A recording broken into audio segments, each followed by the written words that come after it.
মুসলমান ভাইরারে আমার, সাহাবী আনাস রাদিয়াল্লাহু তাআলা আনহুর মা এবার ডাক দিয়ে বলেন, বেটা না তুমি কি খাও নেই, তোমার মুখটা কেন শুকনা দেখা যায়? আনাস ডাক দিয়ে বললেন, মা গো আমার নবী খাইলে আমি খাই, নবী না খেয়ে থাকলে আমি না খায়া থাকি। চিৎকার দিয়া বলেন সুবহানাল্লাহ। বাদান গভীর মনোযোগী হয়ে যাই। আল্লাহর নবীর সাহাবীর মা ডাক দিয়ে বললেন, বেটারে তুমি কি খাও নাই? ডাক দিয়ে বলেন, মা গো নবী খাইলে আমি খাই, নবী না খাইলে আমি না খাইয়া থাকি। মুসলমান ভাইরারে আমার, এবার সাহাবী আনাসের মা ডাক দিয়ে কয়, বাবা তোমার কথার দ্বারা বোঝা যায় নবী ক্ষুধার্ত। ও বাবা যাও যাও যাও, নবীকে দাওয়াত দিয়ে আসো, আমি নবীজিকে একবেলা খানা খাও।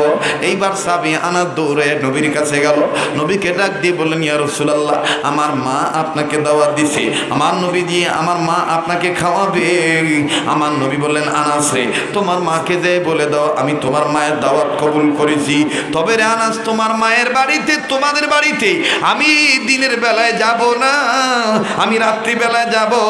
সন্ধ্যার পরে সূর্য উঠবে, তারপরে পূর্ণিমা সূর্য ডুববে, তারপরে পূর্ণিমার চাঁদ উঠবে।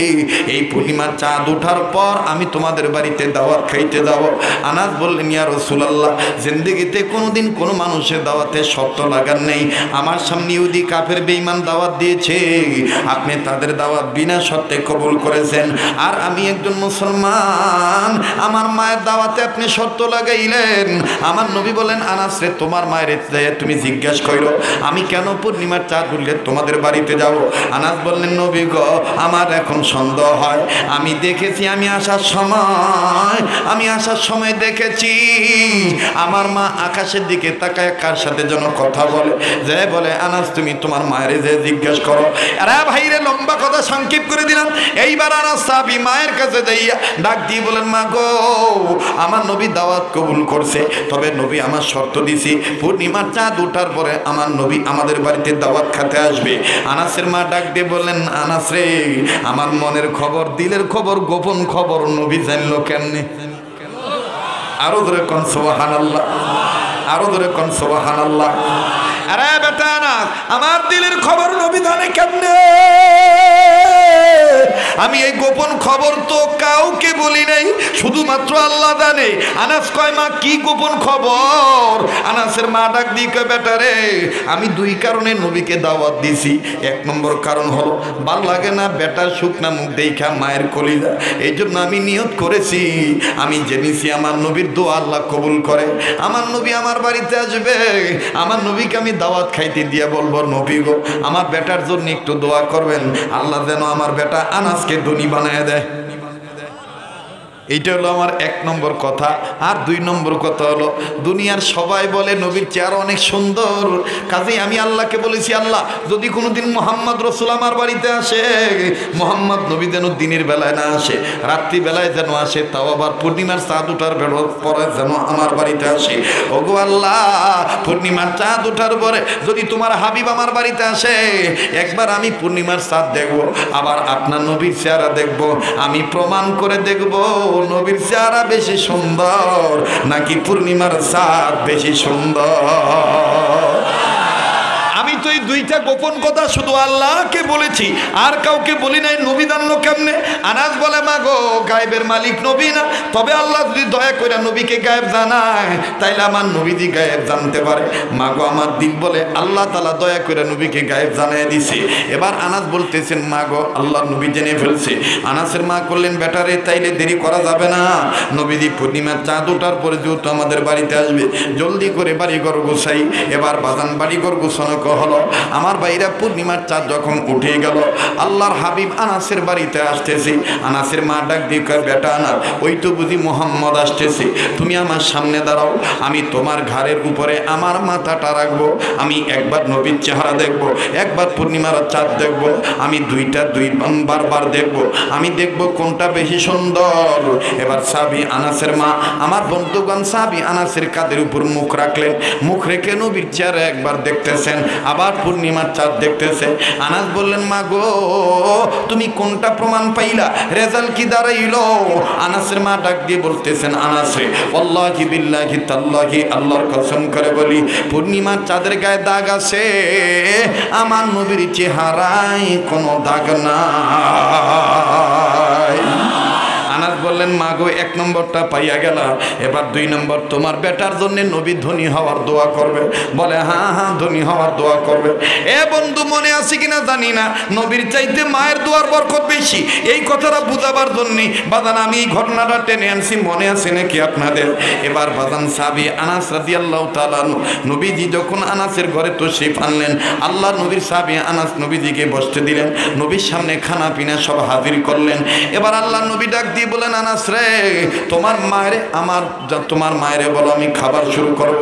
এবার আনাসের মা ডাক দিয়ে কয়, আনাস রে নবীজি তো খাবেই, তবে আমি নবীজিকে বলতে চাই দয়ার নবী গো আপনি আমার বেটা আনাসের জন্য দোয়া করেন, আমার বেটা আনাসকে যেন আল্লাহ তাআলা ধনী বানায় দেয়।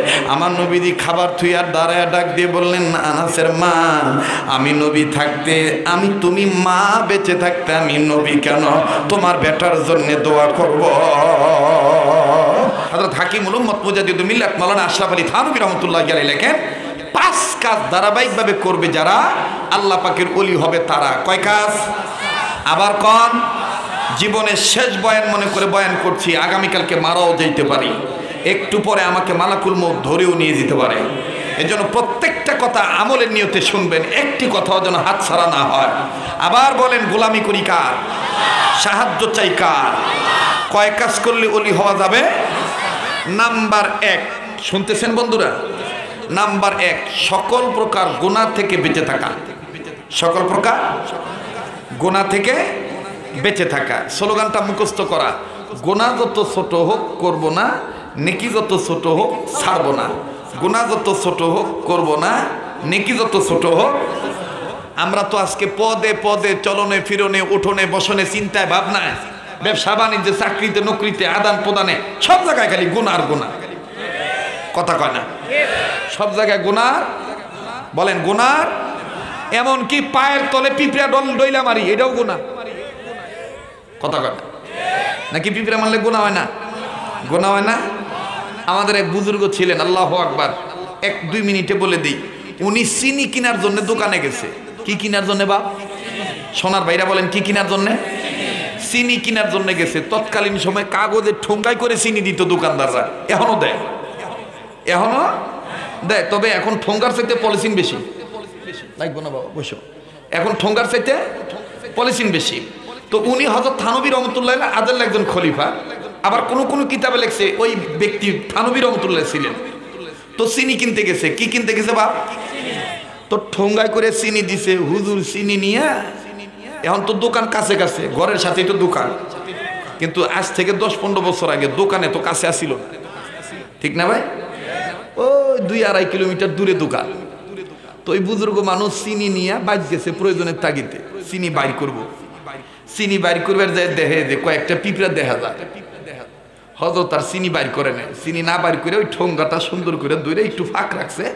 সিরাজগঞ্জের ভাষায় কয় আল্লাহানি ফাঁক রাখছে, যাতে পিঁপড়া না মরে। শুনতেছেন কি আপনারা? তো এই ঠোঙ্গা নিয়ে পিঁপড়া সহ চিনি সহ আবার দোকানে গেছে। তো दुकानदार हजरतेर जावा देखे दुकानदार हजरत के बोलते से हजरत आप फिर आया है क्यों के लिए आया है कि मुश्किल है इतनी तकलीफ क्यों क्यों के लिए अब कर रहा है हजरत आपने आबार आसलेन कि कोनो समस्या और एत कष्ट क्यों करलें क्यों करतेছেন कोनो झमेला टामेला हजरत बोलते से हमारे कोई मुश्किल नहीं आमार कोनो मुश्किल ना तो आपने की হইছে বলেন বাবা রে আমি তোমার দোকান দোকান থেকে চিনি কিনছি পিঁপড়া কিনি নাই এজন্য চিন্তা ভাবনা কইরা তোমার দোকানের পিঁপড়াগুলি ফেরত দিবে রাইছি আল্লাহু আকবার কালকে কইেন আপনার কাছে গল্প মনে হইব ওলি যারা হয় দেখেন সাধারণ কর্ম করেই ওলি হয়ে যায় সুবহানাল্লাহ বলেন বলতে তো বাবা আমি তোমার দোকান থেকে চিনি কিনছি পিঁপড়া কিনি নাই এজন্য পিঁপড়া ফেরত দিবে রাইছি दुकानदार का हजरत आप अजीब बात कहते हैं आप अजीब बात कहते हैं इतनी अजीब बात कोई आदमी पास नहीं सुनाई এরকম আশ্চর্যজনক কথা কোনোদিন কোনো মানুষের কাছে শুনি নাই। পিঁপড়ে আবার ফেরত দেয় কেমনি? হুজুর বলতেছে যে আপনি তো বকবক কম কর রাহা হয়, কাম জিয়াদা করো। তুমি কথা কম বলো, কাম বেশি করো। তোমার পিঁপড়ার এই তোমার চিনির বস্তা কোথায়? কয় ভিতরে। কামারে নিয়ে চলো। এবার ভিতরে গেছে, ভিতরে যাইয়া দেখে কি পিঁপড়া বস্তার উপরে, বস্তার ভিতরে, বস্তার সাইডে হাজার হাজার লাখ লাখ। দেখছেন আপনারা? তো এইবার এই বুজুর্গ ঠোঙ্গা থেকে পিঁপড়া বাইর করছে। পিঁপড়া বাইর করে একটা একটা করে চিনির বস্তায় ফেরত দেয়। সব পিঁপড়া যখন দেওয়া শেষ, এইবার বুজুর্গ ডাক দিয়ে কয় কি? ওই বস্তার পিঁপড়া করে হাতে কথা কয় কি? সাথী হারায় টেনশনে পড়ছো না? আমি কাউরে মারি নাই, কাউরে মরবারও দিই নাই। এই যে সবগুলারে ফেরত দিলাম। শোনো, তোমরা সাধারণ মাখলুক আর আমি আশরাফুল মাখলুকাত। আজকের দুনিয়া তোমাদেরকে সাথী ফেরত দিয়ে দিলাম। হাসরের ময়দানে একটু আল্লাহ বইল, আল্লাহ যেন আমারে সাথী হারা না করে।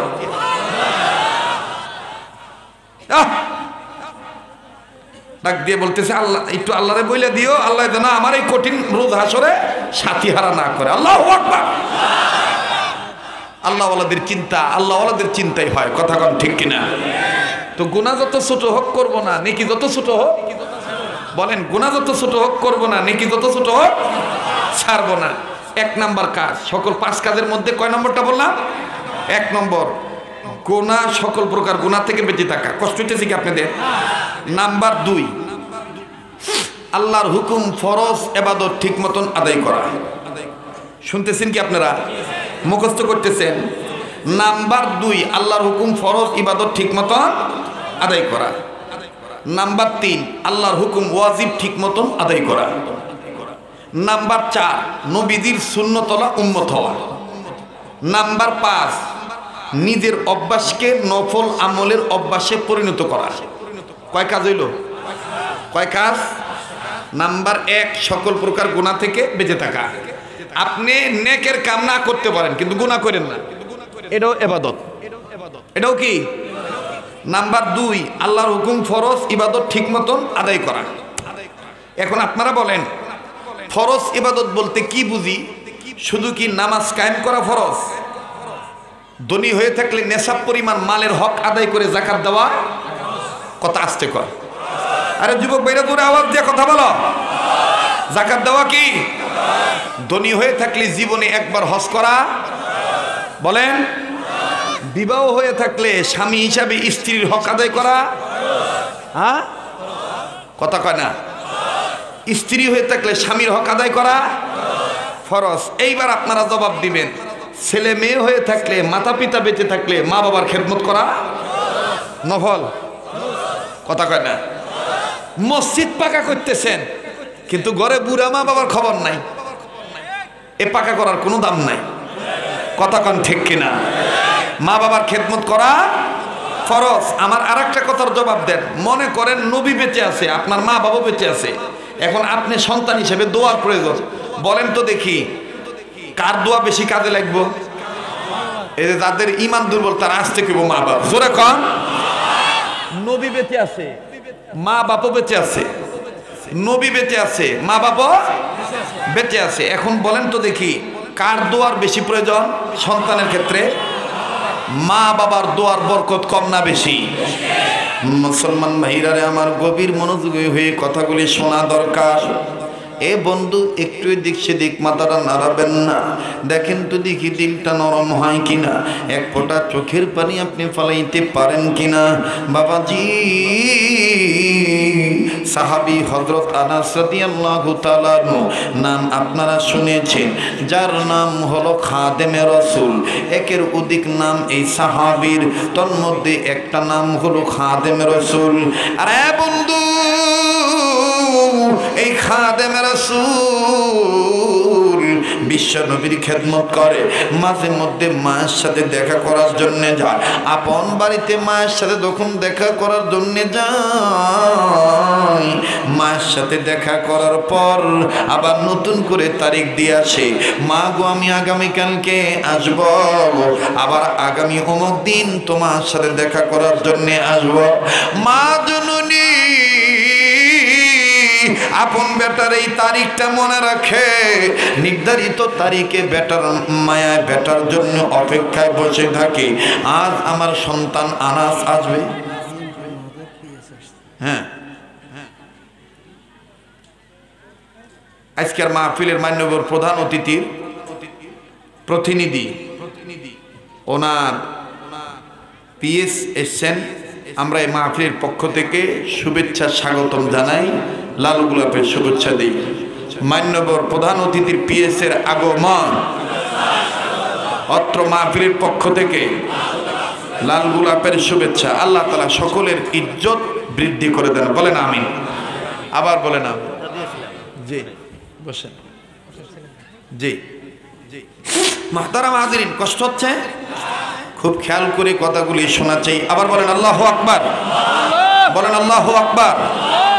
সাহাবী আনাস রাদিয়াল্লাহু তাআলা আনহু মাকে ডাক দিয়ে বললেন, মা গো, আমি আপনার সাথে অমুক দিন আবার দেখা করার জন্য আসবো।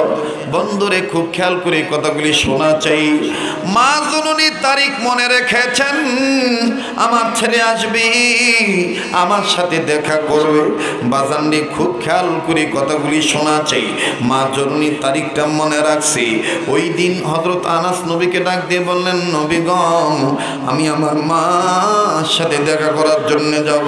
হে যুবক, আমি শুধু কথাটা বুঝাইতে চাই, নবীর চাইতে মায়ের দোয়ার বরকত দেখেন কত বেশি।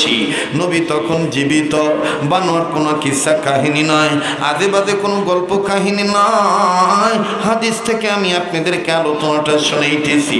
তবে বাজান, বক্তব্যের মূল নির্দেশ হলো, মূল বিষয়বস্তু হলো, মূল আয়াত হলো, ইয়্যাকা না'বুদু ওয়া ইয়্যাকা নাস্তাঈন। পড়েন, ইয়্যাকা না'বুদু ওয়া ইয়্যাকা।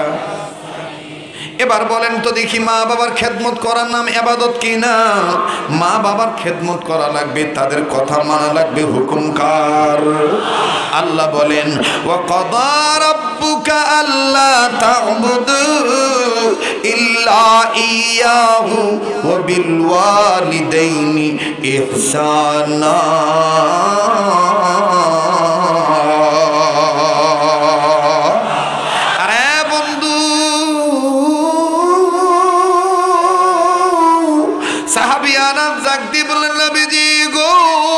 আমি আমার বাড়িতে যাই, মায়ের সাথে দেখা করতে চাই। নবীজি ডাক দিয়ে বলেন, আনাস রে, তোমার মার সাথে দেখা করার জন্য আমার অনুমতি নেওয়া লাগবে না। যাও যাও আনাস, যাও, তোমারে অনুমতি দিয়ে দিলাম। এবার বাজান রে, হযরত আনাস মার সাথে দেখা করার জন্য আসতেছে। মা জননীর বেটার এন্তেজারে আছে, আমার সন্তান কখন আসবে। এরে এনায়তপুরের বাইরা, এই ব্রাহ্মণগ্রাম, উত্তরপাড়া, নয়াপাড়া আগত দিনদার পরেশগার বাইরা, বাবাজি, মা জননী আনাসের দিকে তাকায় আছে, আমার বেটা আনাস কখন আসবে। ভাই গো, দুনিয়ার যত মানুষ, আমি আপনি যত জায়গা থেকে বাড়িতে যাই না কেন, চাকরি করি আর ব্যবসা করি, বিদেশ থেকে যাই, আর বন্ধু, দুনিয়ার সব মানুষের নজর থেকে আমার আপনার পকেটের দিকে, হাতের টুকলার দিকে, কিন্তু কেবলমাত্র বুড়া বুড়ি মা বাবার নজর থাকে আমার আপনার বেটা বেটির চেহারার দিকে। কথা বলেন ঠিক না ব্যাঠি? আরো জোরে বলেন ঠিক না ব্যাঠি? বনে থাকে বন বাদুরি, বাচ্চা ঝোলে তার বুকে, তবু মায়ে বাচ্চা ভোলে না, পড়লে হাজারো দুঃখে। বিদেশেতে যদি কারো সন্তান মারা যায়, পশু পক্ষী না জানিতে জানে তাহার মায়। কথা বলেন ঠিক না ব্যাঠি? আরে বন্ধু, গভীর মনোযোগ। যার অন্তরে মায়ের ভালোবাসা আছে, যার অন্তরে বাবার ভালোবাসা আছে, এই বয়ানটা বাদান অন্তরের দিলের কান লাগায় শোনেন গো বাবা। জীবনের শেষ বয়ান মনে করে বয়ান করছি। সাহাবী আনাস আসতেছেন, মা জননী আনাসের চেহারার দিকে তাকাইলেন। আনাসের চেহারার দিকে তাকাইয়া মা বুঝতে পারলেন আনাসের মুখটা শুকনা দেখা যায়, আর পেটটা কেমন জানি পিঠের সাথে লেগে গেছে।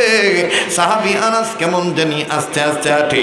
আনাসের মা ডাক দিয়ে বলেন, আল্লাহ, আমার বেটাকে আজকে খায় নেই, আমার বেটার মুখটা কেন শুকনা দেখা যায়, আমার বেটা কেন এরকম দুর্বল দেখা যায়। আজ আমি তারা জিজ্ঞেস করব, ও বেটা আনাস তুমি কি খাও নেই? এবার বাজানরে সাবি আনাস যখন মায়ের কাছে আসলো, মা জননীকে সালাম দিলেন, আম্মা জান সালামের জবাব দিলেন, সালামের জবাব দিয়ে এই ডাক দিয়ে বললেন, বেটা রে তুমি কি খাও নাই? সাবি আনাস কান্দার ডাক দিয়ে বললেন, আল্লাহ ও আল্লাহ, আমার মা আমার জিজ্ঞেস করেছে আমি খাইছি কি খাই নেই। এখন যদি আমি প্রাথমিক অবস্থায় আব্বালান প্রথমেই যদি জবাব দিয়ে দিই আমি খাই নাই, আমার মা আমার নবীকে নিয়ে বলতে পারে কেমন নবীর দরবার থেকে আসলা, নবী তোমারে না খাওয়ায় বিদায় দিল। কাজেই আল্লাহ আমার মা যদি আর একবার জিজ্ঞাসা করে আমি আমার মার কথার জবাব এমন ভাবে দেব গো আল্লাহ, এমন ভাবে দিব মায়ের জবাবও ঠিক থাকবে, আমার নবীর ভালোবাসাও ঠিক থাকবে।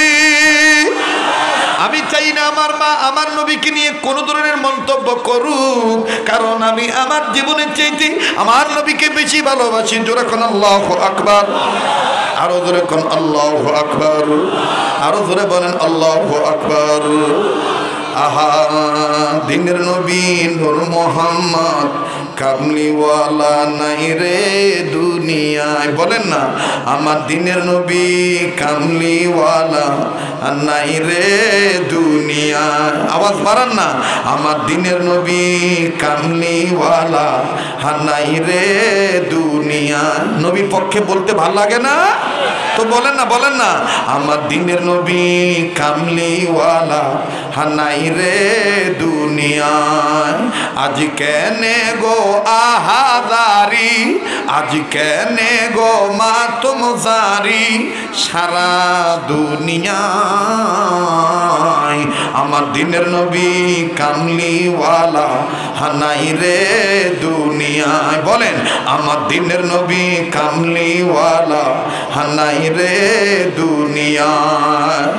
নবীজির ওফাতের কালে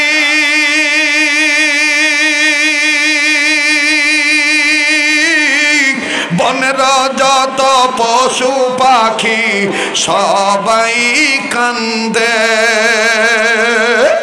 নবীজির ওফাতের কালে বনের যত পশু পাখি সবাই কান্দে, কান্দিয়া কান্দিয়া সবাই, বলেন বলেন কান্দিয়া কান্দিয়া, আরো ধরে কান্দিয়া কান্দিয়া সবাই ধুলাতে লুটায়, আমার দিনের নবী কামলিওয়ালা নাই রে দুনিয়ায়। বলেন আমার দিনের নবী কামলিওয়ালা নাই রে দুনিয়ায়। নবীজির ওফাত শুনিয়া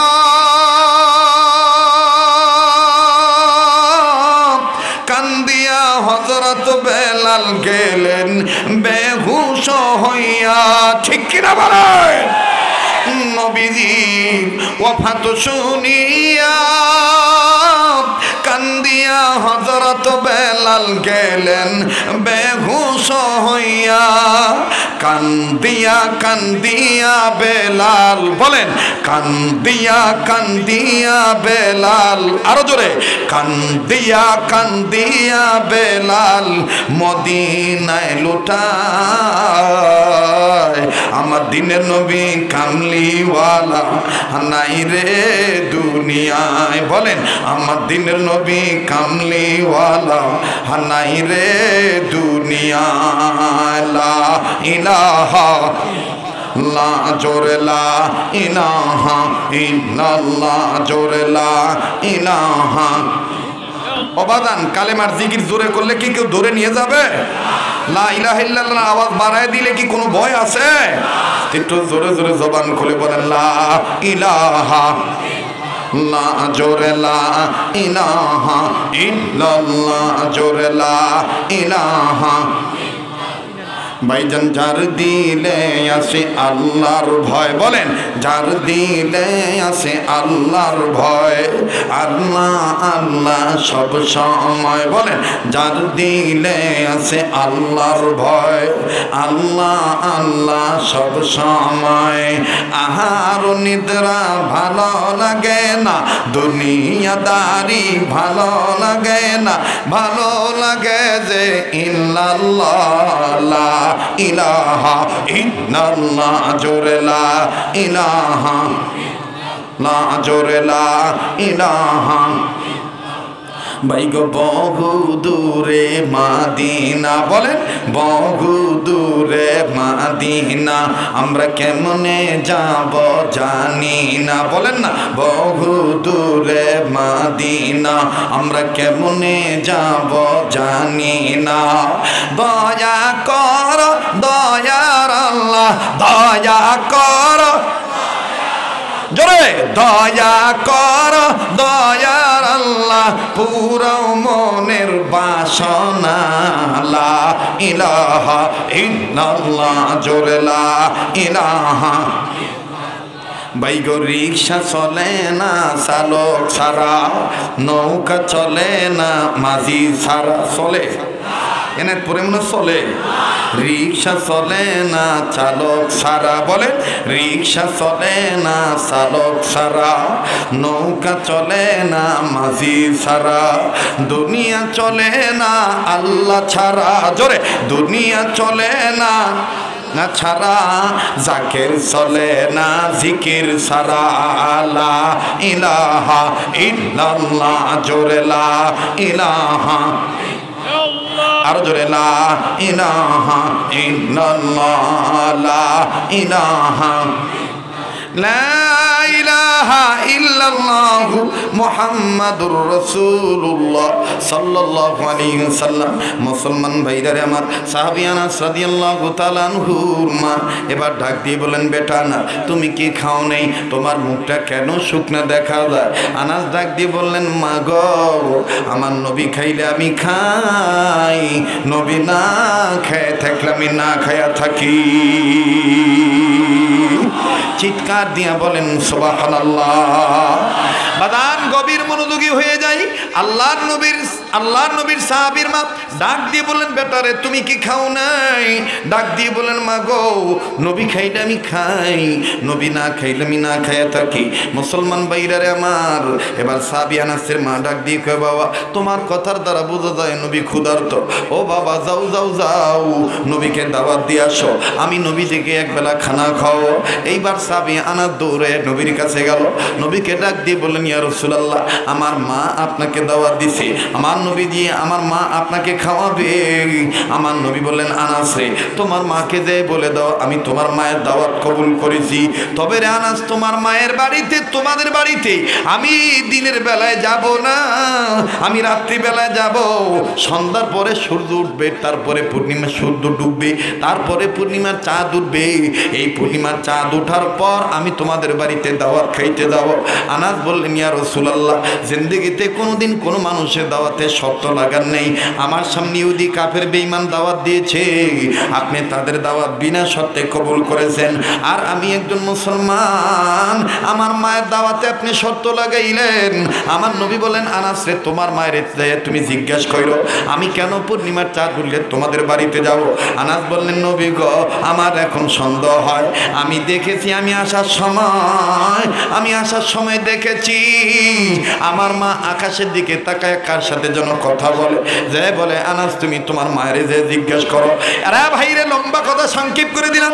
এইবার আনাস সাহাবী মায়ের কাছে যাইয়া ডাক দিয়ে বলেন, মা গো আমার নবী দাওয়াত কবুল করছে, তবে নবী আমার শর্ত দিছি পূর্ণিমার চাঁদ ওঠার পরে আমার নবী আমাদের বাড়িতে দাওয়াত খেতে আসবে। আনাসের মা ডাক দিয়ে বললেন, আনাস রে আমার মনের খবর, দিলের খবর, গোপন খবর নবী জানলো কেমনে? আরো ধরে কোন সুবহানাল্লাহ, আরো ধরে কোন সুবহানাল্লাহ। আরে বেটা না আমার দিলের খবর নবী জানে কেমনে? আমি এই গোপন খবর তো কাউকে বলি নাই, শুধুমাত্র আল্লাহ জানে। আনাস কয় মা কি গোপন খবর? আনাসের মা ডাক দিয়ে কয় বেটা রে, আমি দুই কারণে নবীকে দাওয়াত দিছি। এক নম্বর কারণ হলো ভাল লাগে না বেটার শুকনা মুখ দেখা মায়ের কলিজা, এই জন্য আমি নিয়ত করেছি আমি জেনেছি আমার নবীর দোয়া আল্লাহ কবুল করে। আমার নবী আমার বাড়িতে আসবে, আমার নবীকে আমি দাওয়াত খাইতে দিয়ে বলবো নবী গো আমার বেটার জন্য একটু দোয়া করবেন, আল্লাহ যেন আমার বেটা আনাসকে ধনী বানায় দেয়। এইটা হলো আমার এক নম্বর কথা।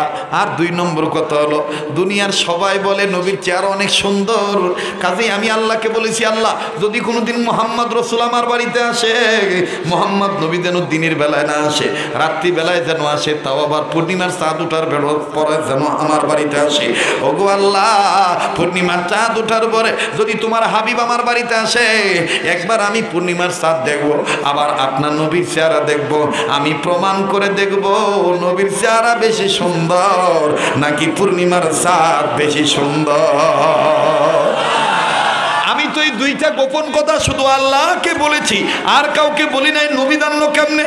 আনাস বলে মা গো গায়েবের মালিক নবী না, তবে আল্লাহ যদি দয়া করে নবীকে গায়েব জানায় তাইলে আমার নবীজি গায়েব জানতে পারে। মা গো আমার দিল বলে আল্লাহ তাআলা দয়া করে নবীকে গায়েব জানিয়ে দিছে। এবার আনাস বলতেছেন মা গো আল্লাহ নবী জেনে ফেলছে। আনাসের মা করলেন বেটারে তাইলে দেরি করা যাবে না, নবীজি পূর্ণিমার চাঁদ ওঠার পরে যেহেতু আমাদের বাড়িতে আসবে, জলদি করে বাড়িঘর গোছাই। এবার বাজান বাড়িঘর গোছানো হলো। আমার বাইরা পূর্ণিমার চাঁদ যখন উঠে গেল, আল্লাহর হাবিব আনাসের বাড়িতে আসতেছে। আনাসের মা ডাক দিয়ে কয় বেটা আনাস ওই তো বুঝি মোহাম্মদ আসতেছে, তুমি আমার সামনে দাঁড়াও, আমি তোমার ঘাড়ের উপরে আমার মাথাটা রাখবো, আমি একবার নবীর চেহারা দেখবো, একবার পূর্ণিমার চাঁদ দেখবো, আমি বারবার দেখবো, আমি দেখবো কোনটা বেশি সুন্দর। এবার সাহাবী আনাসের মা আমার বন্ধুগণ সাহাবী আনাসের কাঁধের উপর মুখ রাখলেন, মুখ রেখে নবীর চেহারা একবার দেখতেছেন, আবার পূর্ণিমার চাঁদ দেখতেছে। আনাস বললেন মা গো তুমি কোনটা প্রমাণ পাইলা, রেজাল্ট কি দাঁড়াইলো? আনাসের মা ডাক দিয়ে বলতেছেন আনাস রে আল্লাহি বিল্লাহি তাল্লাহি আল্লাহর কসম করে বলি পূর্ণিমার চাঁদের গায়ে দাগ আছে, আমার নবীর চেহারায় কোনো দাগ নাই। আনাস বললেন মা গো এক নম্বরটা পাইয়া গেলা, এবার দুই নম্বর তোমার বেটার জন্য নবী ধনী হওয়ার দোয়া করবে। বলে হ্যাঁ হ্যাঁ ধনী হওয়ার দোয়া করবে। এ বন্ধু মনে আছে কিনা জানি না, নবীর চাইতে মায়ের দোয়ার বরকত বেশি, এই কথাটা বুঝাবার জন্যে বাদান আমি এই ঘটনাটা টেনে আনছি, মনে আছে নাকি আপনাদের? এবার বাদান সাহাবী আনাস রাদিয়াল্লাহু তাআলা নবীজি যখন আনাসের ঘরে তশরিফ আনলেন, আল্লাহ নবীর সাহাবী আনাস নবীজিকে বসতে দিলেন, নবীর সামনে খানা পিনা সব হাজির করলেন। এবার আল্লাহ নবী ডাক দিয়ে বলেন আনাস রে তোমার মায়েরে বলো আমি খাবার শুরু করব। এবার আনাসের মা ডাক দিয়ে কয় আনাস রে নবীজি তো খাবেই, তবে আমি নবীজিকে বলতে চাই দয়ার নবী গো আপনি আমার বেটা আনাসের জন্য দোয়া করেন, আমার বেটা আনাসকে যেন আল্লাহ তাআলা ধনী বানায় দেয়। আমার নবীজি খাবার থুইয়ার দাঁড়ায় ডাক দিয়ে বললেন আনাসের মা আমি নবী থাকতে তুমি মা বেঁচে থাকতে আমি নবী কেন তোমার বেটার জন্য দোয়া করব? তুমি মা বেঁচে থাকতে আমি মোহাম্মদ নবী কেন তোমার বেটার জন্য দোয়া করব? ও আনাসের মা বেটার জন্য সন্তানের জন্য মায়ের দোয়ার বরকত বেশি। আল্লাহু আকবার আল্লাহু আকবার। আনাসের মা ডাক দিয়ে বলেন নবী গো আপনি মায়ের প্রতি এত দুর্বল গো নবী?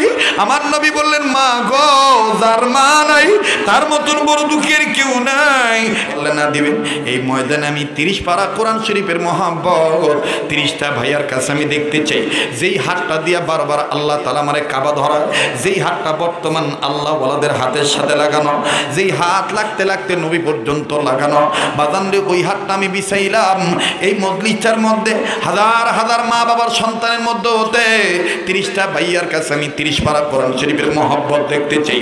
এক পারা কোরআন শরীফকে মহব্বত করে 1000 টাকা এই মসজিদের উন্নয়ন কল্পে আমার হাতে দিবেন বাজান, এমন কোন বন্ধু আছেন নাকি? এই হাজার হাজার মানুষদের মধ্যে হতে একটা মায়ের সন্তানের কাছে আমি আবদার করলাম, 30টা ভাইয়ার কাছে আমি আবদার করলাম ভাইয়া 30 পারা কোরআন শরীফের মহব্বত। বেলকুচি এনায়তপুরের লোকজন তো ধর্মপ্রিয় লোক, আমার বন্ধুগণ আলেম ওলামা প্রিয় লোক, দেখতে চাই বাজান আসেননি আসেনি এমন কোন বন্ধু, আয় আল্লাহ তোমার একজন গোলাম মাশাআল্লাহ আল্লাহ 550 টাকার নগদ আমার হাতে দিয়েছে। আমি 30 পারা কোরআন শরীফের মহাব্বত 30টা ভাইয়ার কাছে দেখতে চাই বাবা, কত টাকা পয়সা কত টাকা নষ্ট হইয়া যায়। বলতেছি ভাই থামেন। মুসলমান ভাইরা আমার, আল্লাহ আপনি কবুল করেন। আল্লাহ আল্লাহ আপনার একজন গোলাম 1000 টাকা, আয় রব আর একজন গোলাম 5000 টাকা, 6 জন হয়ে গেছে। রব্বুল আমিন আর একজন ভাই মাশাআল্লাহ মাহবুব ভাই 7 নম্বর, আল্লাহ আপনি কবুল করেন। আল্লাহ বাপমার জন্য 8 নম্বর, আমার এক ভাই 8 নম্বর 1000 টাকা, আর 22 জন ব্যক্তির কাছে 22টা 1000 টাকা চাই। এক পারা কোরআন শরীফকে মহব্বত করে। আরে বন্ধু পারলে দিবেন, না পারলে না দিবেন, কিন্তু আপনি উঠে যাবেন না, খবরদার কেউ চলে যাবেন না বাবা। এখন ওঠা মানে চলে যাওয়া মানে মসজিদ বিরোধী হওয়া। মনে রাখবেন মসজিদ কিন্তু কিয়ামতের ময়দানে আপনার বিরুদ্ধে সাক্ষী দিবে। আমার ভাইরা পক্ষে বসে থাকা এটা কিন্তু আল্লাহর ঘরের পক্ষে থাকা।